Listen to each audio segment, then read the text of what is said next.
lakas ng anyang. Tinambakan nila ang team ng Sonos kay Gunners na merong Kevin Kiambao at hindi nga rin nagpahuli si Renz Abando sa pagkuha ng rebound. 6 na rebounds ang kanyang nakuha sa ere at madalas may kasabayan pa nga. Tinirahan pa nga ni Abando si Kikyu sa 3 at may foul pa. Anyang laban sa team ng Sonos kay Gunners ang naging laro ngayong araw, parehong first game ng dalawang teams sa regular season at maganda ang naging takbo ng laro para sa team ng anyang. Unang tirada nila sa 3 pumasok, nagtrabaho naman ang import ng anyang. Inside play, ginamit ang laki at laban ng katawan para makapuntos. Sa first quarter pa lamang kitang kita na ang lumulobong lamang ng anyang, kaya naman ang kanilang coach ay napapangiti-ngiti na rin sa may bench. Pagdating ng second quarter, dito na pinasok si Renz Abando, isang malakasang rebound kaagad.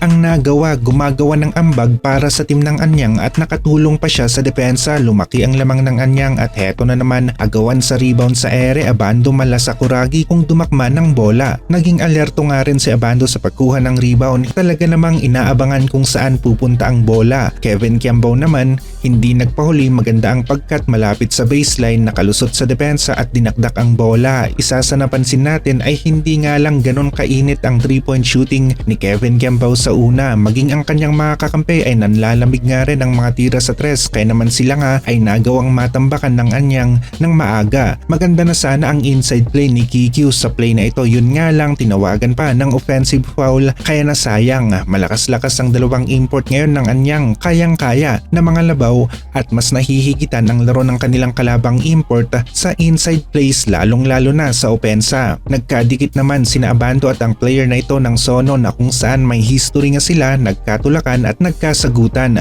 Maganda ang 3 na Renz Abando, swabe at mataas ang pag-angat, kaya naman kitang-kita niya ang ring at napasobra pa si Kikyo ng kanyang depensa, kaya naman pasok na nga. Meron pang foul na tinawag ang referee para dito kay Renz Abando. Hindi rin nawawala yung kakayahan ni Renz Abando sa pagkuha ng rebound. Kitang-kita mo talaga na siya pa rin ang Renz Abando na nag-champion sa team rin ng anyang Jungkwanjang Red Boosters. Malaki-laki ang inilamang ng anyang sa game na ito. Missing piece nga para sa team ng Sonos kay Gunners ang solid na kontribusyon ni Kevin Kiambao. Sa 28 minutes niyang paglalaro ay 6 points lamang ang kanyang nagawa at masasabi natin na off night nga ito para kay Kikyu na kung saan ang average ni Kevin Kiambao sa pag-score ay nasa double digits nga. Maganda para sa team ng anyang ang first win na ito, pwede silang makabuild ng magandang momentum at makakuha pa ng maraming panalo. Kasabay nito ang mas lalo pang ang gumaganda na chemistry ng mga players, kaya para sa atin ang anyang ang dark horse sa season na ito ng KBL. Hindi naman naging maganda ang simula ng defending champions na LG Sakers at na-foul out pa nga si Carl Tamayo. Tinalo sila ng SK Knights na kung saan meron namang Arvin Tolentino. Hindi rin ganon kaganda ang laro ni Carl Tamayo sa kanilang first game. 7 points lamang ang kanyang nagawa tapos fouled out pa nga. Hindi tayo sanay na ganito ang laro na ating nakikita dito kay Carl Tamayo sa KBL. Maaga pa naman, kakasimula pa lamang ng regular season, marami pang laro pero iba pa rin ang nakakauna at pwedeng maging sunod-sunod rin ang panalo ni Abando. Lalong-lalo na nga at nakikita nila na malakas ang kanilang team, mas magkakaroon sila ng confidence na may panalo pa ang kanilang mga susunod na laro at mukhang hindi tsamba ang panalo nila sa open match day laban sa malakas na team ng KT Sonic Boom.